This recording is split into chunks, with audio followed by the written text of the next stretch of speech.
Hit me. From Studio P in Sausalito, the home of the hit, it's time for...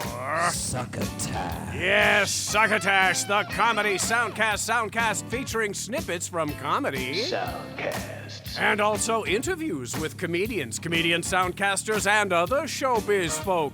And now, here's your host, internationally recognized Comedy Soundcast Soundcaster, Marc Hershon. Marc Hershon. Hello, listener. Glad you're here. I'm Marc Hershon, as stated so eloquently by our booth announcer, Bill Heywatt, here to present episode 295 of Succotash, the Comedy Soundcast Soundcast. Before I get into what's in store this week, did you happen to catch last week's Epi294 with my punctual and well-read co-host Tyson Saner?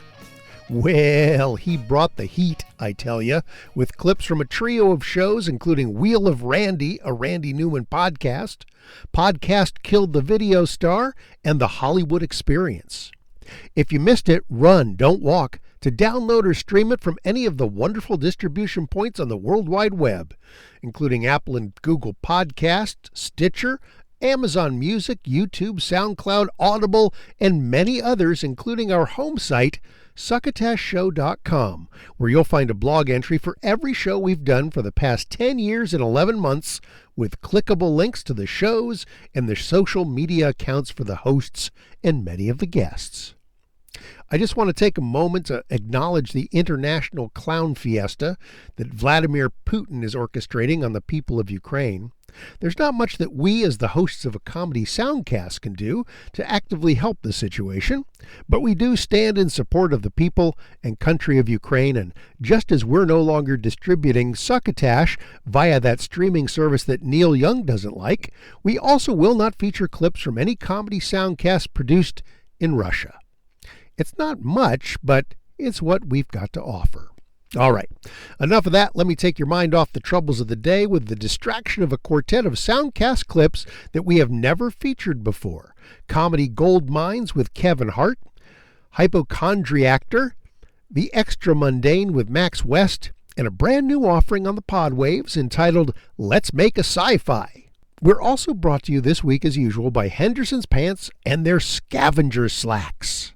That's not all. As they used to say on the Ginsu Knife and Ronco Pocket Fisherman ads on TV, I'm introducing a new thing on the show this week. San Francisco-based comedian Dan St. Paul, a friend of the show whose work we featured back in episode 211, started a blog a while back during the pandemic lockdown called Slices.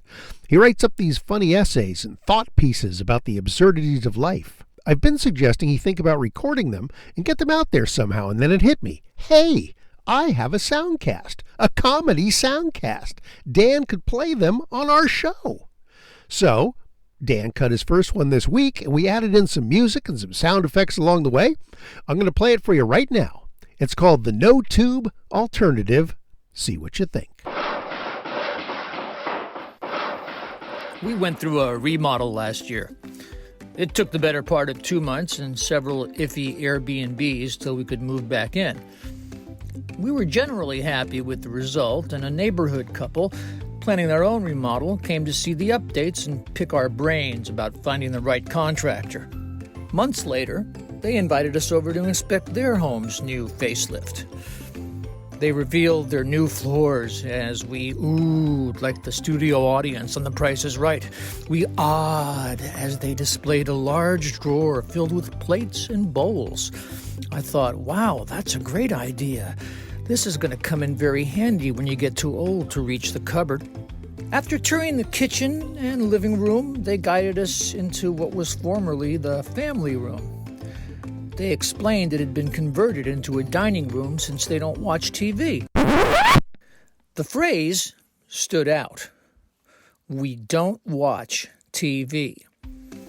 It wasn't stated aristocratically, it was simply a matter of fact. No hint of snobbery. Yet, as we approached the new master bedroom, I kept repeating the phrase in my head. We don't watch TV. I'd never heard those words spoken in that order. It stumped me, like she had suddenly started speaking a foreign language. And even though it was a harmless remark, I felt somewhat demeaned, as if she had remarked, "We don't eat our own poop." Now, I know most people do, but we find it a waste of time. I know we're in the minority. Lots of people come home from work and the first thing they do is plop down on the living room couch and eat their own poop. We just seem to get along fine without it. While walking home, Cara and I discussed their decision not to own a TV. How do they do it? I asked. First, there's sports.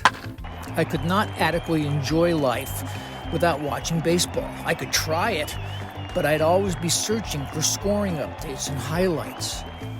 I'd be calling friends, "Hey, could I FaceTime your TV for a couple of innings?" If you suddenly proclaimed no more TV, it would lead to an ultimatum, I told Cara. "Listen, honey, it's either you or the Giants, and I've been into them since I was 9. I'm also very fond of British crime procedurals. I think of all those actors and the years they put in at the Royal Academy of Dramatic Art, learning iambic pentameter and stage combat, only to be cast as a bumbling shopkeeper on the Inspector Lindley Mysteries. How dare I ignore their efforts? These dedicated thespians provide an indispensable service. When a working stiff returns home after a long slog in the mines, he needs an escape. He wants to be assured, yeah, I had a shitty day, but at least I wasn't falsely accused of multiple murders. Cara, also a Giants fan, could not survive without Survivor. She's never late for a tribal council. She's especially nourished when a despised contestant is booted off the island.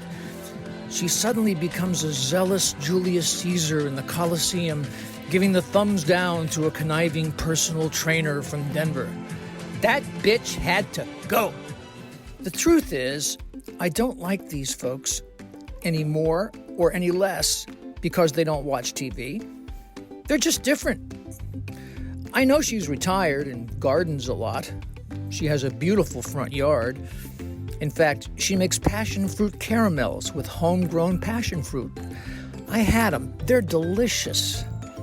But once the yard is tended to, and the second batch of caramels have been folded into small squares of wax paper, what then does she do? I pictured them sitting at their dining room table, drinking green tea while listening to Japanese koto music. Tranquil and buried in their books, their imaginations transporting them to Arundhati Roy's India or Isabel Allende's Chile. I like to read too, but I know of this technology where the characters of a book actually jump off of the page and onto a screen right in front of you. And I find it captivating. Have you seen it? If so, were you not enchanted? Or did you dismiss it out of hand? You consider it some kind of evil magic. If you look at it too long, lasers will spear your chest and melt your body like the Ark of the Covenant in Indiana Jones. What about keeping up on current affairs? What do they do about that? Are they reading the internet? If so, well, what's the difference between one screen and another? I guess maybe the rationale is that the internet is not like TV, but rather a book that you can read on a screen. But if something starts to animate on a website, what do they do then? Do they immediately shut down the computer, taking no chance of being speared by a laser? At any rate, next time we meet, I'll make sure not to say, "Hey, how about the game last night, huh? Have you been watching what's going on in Ukraine?" Or, "So what have you been binging lately?" I certainly won't mention that we have newly mounted TVs in our bedroom and office. We already have one in the living room, and our son Roy has one on his wall, too. Yep, I'm happy to proclaim that we are a proud family of poop eaters. There's the first entry into the audio realm from Dan St. Paul's Slices blog. You can read that one and more than 3 dozen more at danstpaul.substack.com. It's a lot going on there. You can find that link at our home site, succotashshow.com. You can also follow Dan at Dan St. Paul, DANSTPAUL on Twitter. Let me know what you thought. Drop a note to marc@succotashshow.com or hit me up at Succotash Show on Twitter or Instagram and tell me what you thought of it. I think we're going to work up another one by the next time I'm back with episode 297, and this is confidential, so don't spread it around. But Dan is in talks with Succotash Patch Productions to possibly release his own soundcast based on his Slice's essays. So keep that under your hat. That was tasty. How about a few soundcast servings next? I don't think it's my imagination that Kevin Hart seems to be everywhere these days. He's got a series on Netflix called True Story. He's developing a hip-hop animated project for HBO Max. He was even in a Super Bowl commercial. His soundcast Comedy Gold Mines, MINDS, has been going for a while now, where he deep dives into the brains of well-known comics to find out what makes them tick. I clipped his chat with David Spade from a few weeks back from a part of the convo where they get into what starting on the stand-up stage was like. Here's the crazy thing. This is where I start to think, like, not to sound corny. It's going to sound corny, but I don't want to sound corny, so I apologize for knowing that this is going to sound corny. It's okay. But this is where you just start to feel like you're a chosen one, right? And by chosen one, I mean it's untraditional, unconventional, and unpredictable, right? And what seems like all the wrong decisions sometimes for some people lead to the right decision. And that right decision of discovery of, oh my God, I love this. I suffered from what you seem to have suffered from as well, which was I'm doing it, but I don't love it. Yeah. Right. I'm in this thing and I'm doing it. And a lot of people suffer from this, but they don't love it. And there's such a fulfilling feeling that comes with doing something that you love. There's an excitement. Like you talked about it when you said, there's the energy. Like there's oh my God, the stand-up thing. You wanted to do it. It got me Somebody excited. else fell off, but you're like, fuck that. Like I like this thing. I love this thing. And when you give something your all, you see the benefit and the payoff from it. So when did stand-up get your all? When did you commit to giving it all of you? Well, listen, I got I was hooked from that first night when I tried it, and I was never accused of being any good. And that took a while. Like, what's a while? Give me a time frame for a while. Loving it didn't mean I was good at it. It just meant I had some potential. And I tried it when I was like, 18 and a half. I was pretty young and I couldn't get into some of these clubs. And then 19, I would say by 19, I knew that was it. I said, I'm going to do this good or bad. I just have to do this. And the problem is a lot of people don't have the luxury. I was scrimping so hard that it was okay. If I could make $20 at an open mic here, or 20 if I did a set here for gas money, if I could really just skim by, I would be okay. I didn't have any lofty goals. So it's hard to say, it's just so hard to chase your dreams if they're so far-fetched sometimes, because you just don't know. And I just said, there's no choice. This is what I like. I got to do it.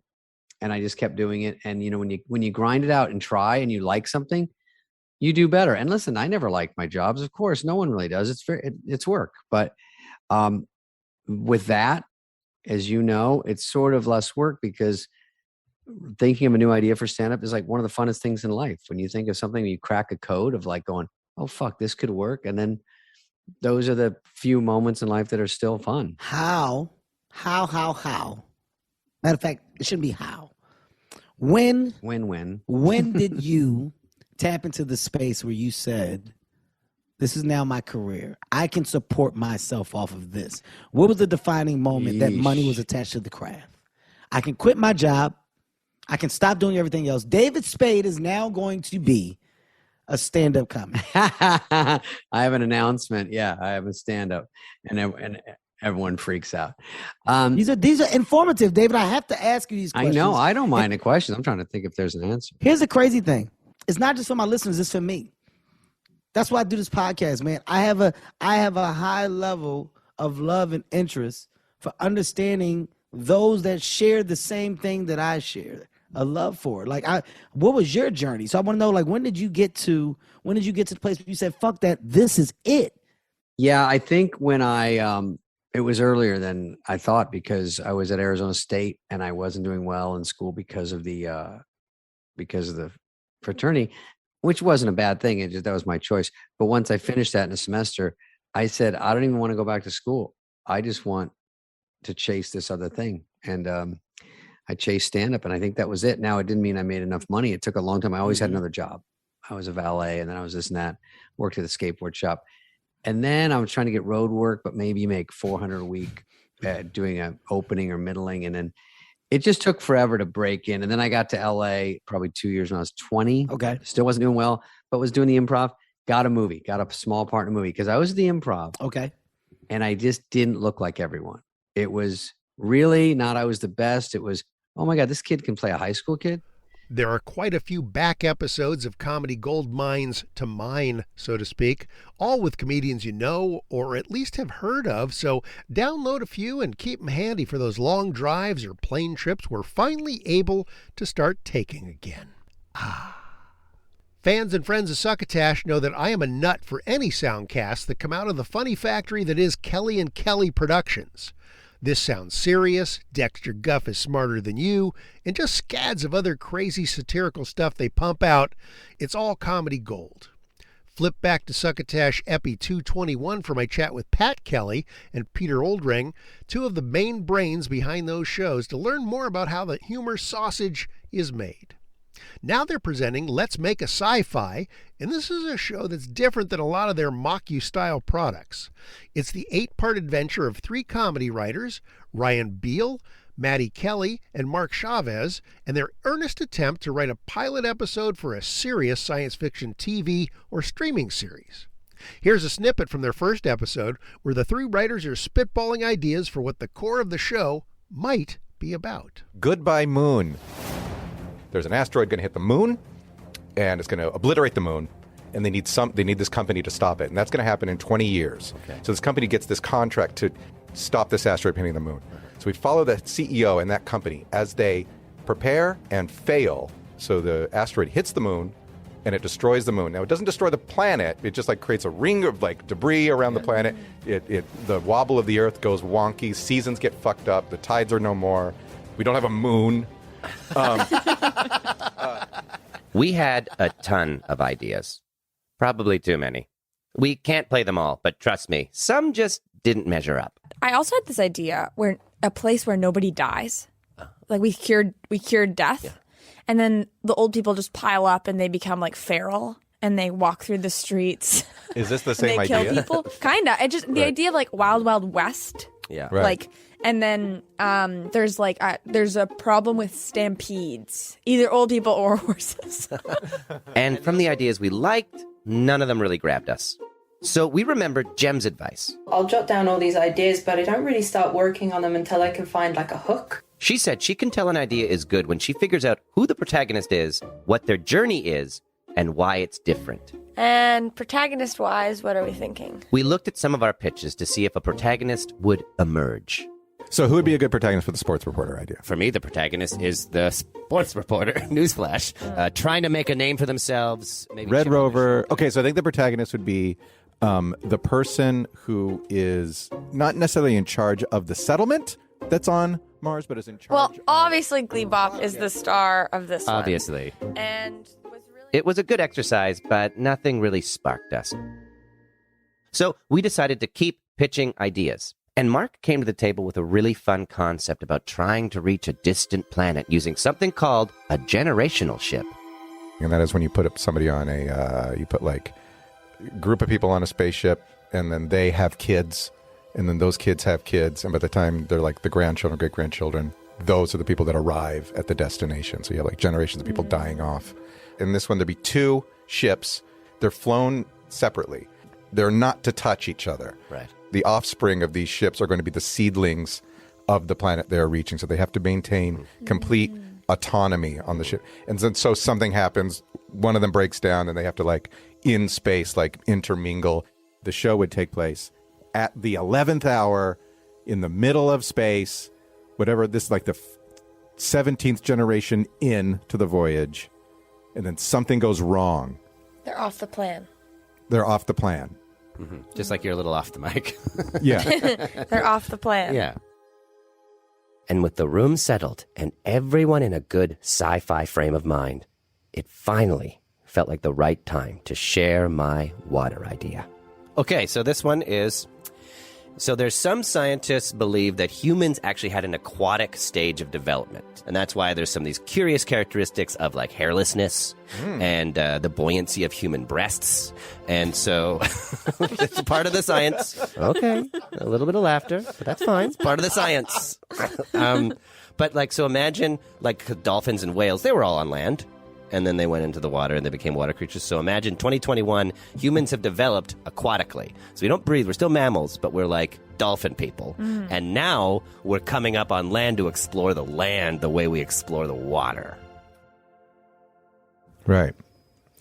So where does mer people factor into this? We are kind of armor people. We're like mer people, but instead of being half fish, we're like half dolphin? Yeah, we're more dolphin. Because we'd be like, what would that look like? I don't know. Well, we would be full dolphin. Like, except, like, so we'd probably still talk. So, like, for the purpose of the show, we'd still talk. Okay. So we wouldn't be like, well, maybe we'd do that a little bit. All right. They're asking questions. That's good. That means they're intrigued. They want to know more. But we would just talk in water to each other. We'd probably have to have some sort of like... Well, but the technology has evolved along with us. So we are like 2021 humans, but we're just water humans. Mm-hmm. I didn't have all the answers, but I'm pretty good at thinking on my feet. And they would have like shops. Like they would have... Yeah, everything you got on land, you got in water. So people go to the land for like a vacation? Maybe.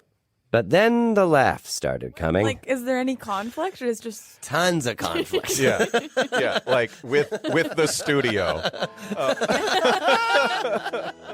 And if we're trying to come up with a non-comedy premise, then the idea that got the biggest laugh is probably not the idea that's going to get chosen. But what even is a good idea?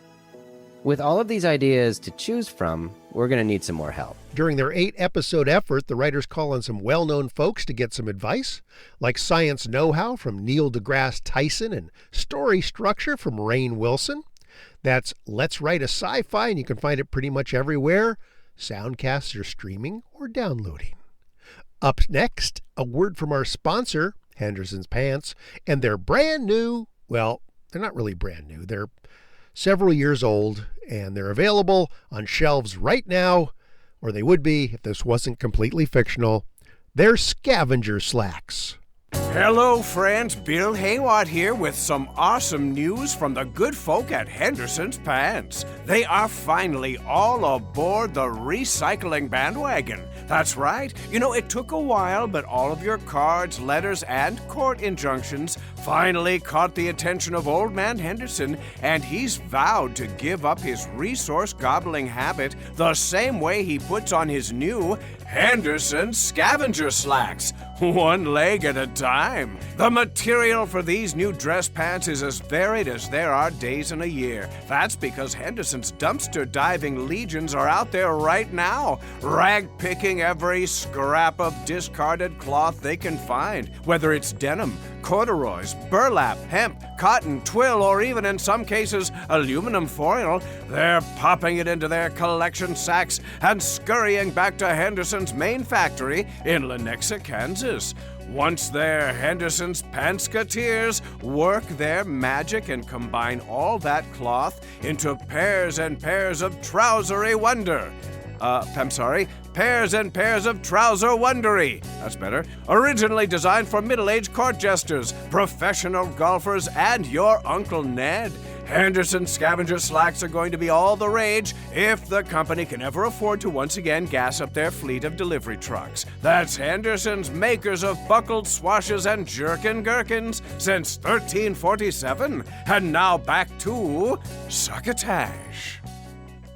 Actor Sean Hayes, who you know from TV's Will and Grace and from Soundcasting's Smartless, is a bit of a hypochondriac as it turns out, but he has parlayed his groundless fears and obsession with maladies into a soundcast that he co-hosts with Dr. Priyanka Wali, a legit doctor and comedian, to delve into the sick side of life. In what has to be considered a pretty good get for a Soundcast guest, Sean pulls in pal Robert Downey Jr. for last week's episode. They talk about a lot of stuff in just under an hour, like Downey's penchant for Wing Chun Kung Fu, his thoughts on Iron Man's final words in Avengers Endgame, and his cat scratch fever. You'll have to grab the download of the whole episode for a couple of those topics, but our clip does start to get into the whole Kung Fu thing. Now listen, a lot of people don't know this, or maybe they do, but I think it's so great. You box, and you're in incredible shape. Good God, I can't imagine making a fist strong enough to hold my penis for a long amount of time. I can't imagine having enough strength to even slap Scotty. It takes endurance. It takes strength. You're in the best shape. What do you love about it? Well, first of all, what I practice is called Wing Chun Kung Fu, developed by a Buddhist nun named Ng Mui in the early 18th century. And it is an amazing healing martial art while also being very good for self-defense. Oh, wow. How were you introduced to that? About 20 years ago, I drove by an academy and I thought, I think Bruce Lee started out with Wing Chun. I can do that. Wait a minute. Is that where the band name comes from? Well, Wang Chung is the band. Wing Chun is the martial art. Oh, got it. Yeah. By the way, you'd love it because unlike many other martial arts, the learning curve is not so rough. You know what? You're thinking I'm joking, but I swear to God, I'm writing this down because of you. It does. You always speak so highly of it, and it sounds hard, but it sounds fun. Yeah. What exactly do you think it does for you in terms of connecting to your body? Because you do everything out of both stances, either orthodox or southpaw. You're constantly having to use left brain, right brain. Mm-hmm. And how long do you do it for? 10 minutes, an hour? What? Until Sifu, instructor, teacher, until he says the class is done. There's different kinds of martial arts. Some people would say Krav Maga is really easy to build, easy to use. MMA, difficult to build, sometimes difficult to use, and there's a lot of rules that shouldn't come into be factored if you're talking about self-defense. And then Wing Chun falls into the category of very difficult to build and very easy to use. Wow. Interesting. That is interesting. Can I go to one of your classes? Could you imagine? We would love to have you. Oh my God, I would love that. You too, Priyanka. Okay. Definitely worth auditing, and it's a really nice mix of folks. Can I take it on pass-fail? If I'm going to audit the class, I don't want to be graded. I just want to pass-fail. Yeah. But to answer your question, Doctor, the real thing is it really is brain training. And then it's kind of it's like a very formidable Tai Chi. And I found that I use it more than anything. If I'm getting ready to do a scene, if I don't have any time, I'll just do the warm-up. And then there's a lot of Qigong, a lot of moving meditations in it that are just amazing for regeneration and kind of self-healing and again neuroplasticity, all that stuff. It's fantastic. Oh my God, you're talking Priyanka's language. That's everything I'm you're all for. about that. Yeah. Look at her go. Jeez. Now, this is the other thing. You have the best kids, and the sign of great kids is great parenting. How does your nanny do it? But no, truly, you guys are incredible parents. Every time I see your kids, they are just gorgeously fantastic. They're like normal, good, great, polite, funny, engaging kids. I'll say twofold. First of all, as we all know, anyone under 12 who's in a developmental phase, any one of them, right? 1 to 3, 2 to 5, 5 to 8. Yeah. And then the prefrontal cortex is almost done between 8 and 11. It's like having to have dealt with the pandemic, I think has, it's brought a lot of things to light. And I think that certain parenting styles or certain, forget if it's socioeconomic or just how nature versus nurture. Yeah. I think some kids have been able to thrive. Others, it will wind up being a time of trauma. But I think for any and all of them, it's a little bit of getting used to trusting the fact that there are large outside forces that are creating what could be considered a fearful context for life in general. Yeah, for sure. I think fortunately that was kind of normalized. I hand almost all of this over to their mom. She's just a natural. I love that woman. A natural. Yeah, Susan Downey is the greatest. That's hypochondriactor. Yeah, almost as hard to spell as Succotash. Lots of big name guests, lots of crazy illnesses, and the history and mystery that surrounds them both. Available wherever fine soundcasts can be found. If you needed a starting place to look for this show or any of the soundcasts featured on Succotash, look no further than our home site. As I said earlier, at succotashshow.com, we have episode and social media links for the shows and the people who host and appear in them as featured right here. If you like creepy, cryptid-based spooky soundcasts, you'll have to look further than the Extra Mundane with Max Ward. Why? Because it's a spoof of those kinds of shows. A bit in the vein of My Neighbors Are Dead, this show rips the veil away from the supernatural to reveal, well, like the title says, the extra mundane. Host Max Ward is voiced by Dan Kazoo. Is that how that's pronounced? Kazoo?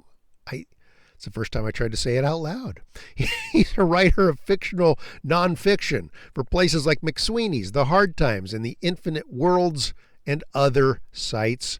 Our clip comes from episode 6, The Woman Who Raised Bigfoot, where Max tracks down and interviews the woman Elle Melisetti, who raised Bigfoot, or a Bigfoot, who was left on her porch as a baby in 1964. Welcome, you oglers of the outlandish, you voyeurs of the vexing, you keepers of the kooky. This is the Extra Mundane with Max Ward. I am Max Ward.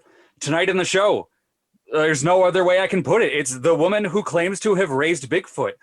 She only goes by the letter L. She says her name is Elle Melisetti. And she says that in 1964, she found a baby Bigfoot at her doorstep. And this is her first interview since an article in 2014 where she talks about raising a Bigfoot. Welcome to the show, Elle. Well, hello. It's great to be here. Thank you so much for coming on. I really appreciate it. You do not give a lot of interviews. Well, I've never been on a podcast before. I've never even listened to a podcast before, so this is very exciting. Oh, well, I appreciate it. Are you comfortable? Are you ready to tell your story? I am ready to tell my story. Well, that's fantastic. Let's get right into it. So you claim that in 1964, in the swamps of Louisiana, where you live, you found a hairless baby Bigfoot at your doorstep. Yes, he was hairless at the time. Yes, he was quite small, no bigger than a German Shepherd, and he did. Although the hair did grow very quickly. It did. Okay, so it wasn't hairless for long. No, I would say after about 2 months together, he did begin to grow very coarse black hair all over his body. Yes. Wow. And so do you think that it was bald from being born, like babies are born without hair on their head, or was it shaved? Do you know why it was hairless? I have to think that perhaps maybe it was his diet. Like maybe he was wasn't getting the right nutrition. Did he look sickly? I'm sorry, was it a he? We always assume Bigfoot is a male, but was it a he? Yes, it was. Yes. Okay. It was a he. I did eventually name him Michael. Michael. Interesting. Yes. Why Michael? Is that a family name? Where did that come from? Well, it is a family name. My grandfather and my father, both Michael. Michael Melisetti, huh? That's right. And I thought perhaps giving him a family name would make him feel a little bit more part of our family. And maybe he'd feel like maybe he could fit in a little bit better. That's really interesting. Did he take to you right away? Did he feel a familial bond with you? You know what? It was like something in my life had been missing all that time. Oh, okay. I hadn't been living in Louisiana very long. I did not know. Okay. What made you move to all by yourself to the middle of nowhere in a swamp in Louisiana? Well, two things. One, Mm-hmm. the divorce. And two, I had inherited the property. Oh, okay. Very interesting. Well, I'm sorry to hear about your divorce, even though it was it was a quite a long time ago. Quite a long time ago. But yeah. And so you decide to become your own woman, a self-sufficient woman, and move to this property you inherited. How long were you there before the Bigfoot arrived? Well, I would say it wasn't long, actually. It was like it was meant to be. I barely unpacked. I had only been there a couple of days when I heard this sort of, it was something between a cry and something between a growl. Oh, okay. Can you do an impersonation? Can you give us a sound of what I can't. It was please. like a little. Did that scare you? That sounds unnerving. It was terrifying. Oh, I bet. thought it was perhaps a gang of cats. I don't know if you've ever met swamp cats. I've never met a swamp cat. They can be very aggressive. Wow. Okay. Are they the same size as normal cats, or are they bigger down there? They're bigger because the rats are bigger. Oh, that makes sense. That makes sense. Yeah. And so you think you hear cats outside, swamp cats outside. Yes. And so you go out and what do you think you see at first? Well, I saw this, like I said, he was about the size of a German Shepherd. Okay. Hairless. So big for a baby. Did you think it was a baby left at your doorstep at first? Not big for a Bigfoot. He did get fully grown. He was about 8 feet. Oh, wow. Okay. That is 8 feet. Yes. Yes. El Melisetti in that clip was voiced by Nicole Kemper, and it appears that there are only 6 episodes of The Extra Mundane out so far. And maybe ever, seeing as that one dropped in July of 2021. So it may not be so easy to track the show down unless you start at podbean.com, which is apparently the show's home. Big thanks to Dr. London Smith of the Jock Doc podcast for turning me onto that rare gem. That's it for the clips, but I can't believe we actually got a call to the Succotash and Runaway Truck Ramp hotline this past week. It's been months. Came in on Saturday at 1:10 in the afternoon from an 818 number, which places it in the Los Angeles area. I'm not sure if this is someone with a message about their favorite soundcast or a status report from one of Southern California's runaway truck ramps, so let's give it a listen.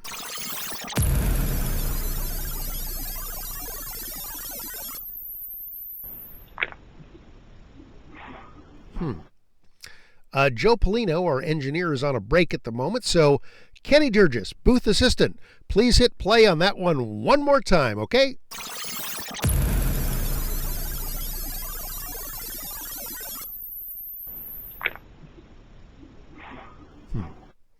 Wrong number, I guess. Oh well. If you want to give us a jingle and actually talk after the tone, call anytime to our toll-full hotline at 1-818-921-7212. Last bit of business before we shut her down for this episode is to throw open the tweet sack and give shout-outs to the folks who tossed in a mention of @Succotash Show in the past week or so in their social media. Misfit Scully, the Jock Doc podcast, as I just mentioned. Mikey Whack Brackets, Dear Earth, I'm really sorry. 929, Mono Agapian, Multiverse of Badness, Hunter Block, Combat Radio, I Shake My Head with Lisa and Sam, Silver Screensavers Podcast, Unearthed Gems Pod, Fascination Street, Blood and Black Rum Podcast, Death by DVD, Making Nerds Cringe, D-Head Factor, The Center Cut Cast, Pittsburgh Nerd Podcast, Married Crazian Podcast, Salty Language Pod, Matt Knudsen, running that marathon in LA this week, so good luck, Matt. Venky Nanny 143, Phil Lernis, Sensibly Cynical, Kara Tramontano, Lady Killers Film, Paige Branson, and the Let's Chat podcast. Well, friend, there it is then. Episode 295 is stocked, cocked, and locked. I don't know if that's actually a thing. I do know that my cohort in Soundcasts, Tyson Saner, will be right here in this very feed next week, hosting episode 296. So close to Epi300 that we can taste it. And next month is this show's 11th anniversary in soundcasting. Some folks said it shouldn't be done. Some folks said it couldn't be done. A lot more folks said, what is that show called again? Followed immediately by, how the hell do you spell Succotash? Just remember S-U-C-C-O, the succo part, and you'll be able to Google the crap out of us. Thanks once again to Dan St. Paul for letting us try out one of the slices from his blog. We're hoping to try out another one next time I'm here in episode 297. Until you deign to hit us up again, won't you please keep yourself and those around you as healthy as you can, brush after every meal, be nice to each other, and the next time you're buzzed by a low-flying crop duster and the pilot yells down to you, have you heard anything good lately? Won't you please pass the succotash? You've been listening to Succotash, the Comedy Soundcast Soundcast, with your host, Marc Hershon. Brought to you by Henderson's Pants and... Imagine your company's name right here. Rate us and review us at Apple and Google Podcasts. Find us on the web at succotashshow.com, on Stitcher, on iHeartRadio, on YouTube, on SoundCloud, and wherever fine soundcasts are streamed and or downloaded. Follow us on Twitter and Instagram at Succotash Show. Like us on Facebook. Email us at marc@succotashshow.com. Or call into the Succotash Skype line at our toll call number 818-921-7212. That number again is 818-921-7212. You can also upload clips from your favorite comedy soundcasts directly to us using our direct upload link at hightail.com/u/succotash. Succotash is produced and engineered by Joe Paulino through the auspices of Studio P Sausalito, the home of the hit. Our hosts are Marc Hershon and Tyson Saner. Our musical director is Scott Carvey. Our booth assistant is Kenny Durges. Succotash is executive produced by Marc Hershon. Until next time, I'm your loyal booth announcer,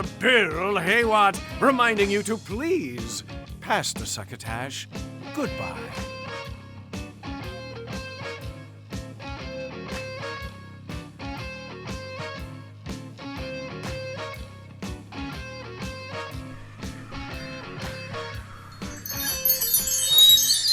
This has been a Succotash Patch production.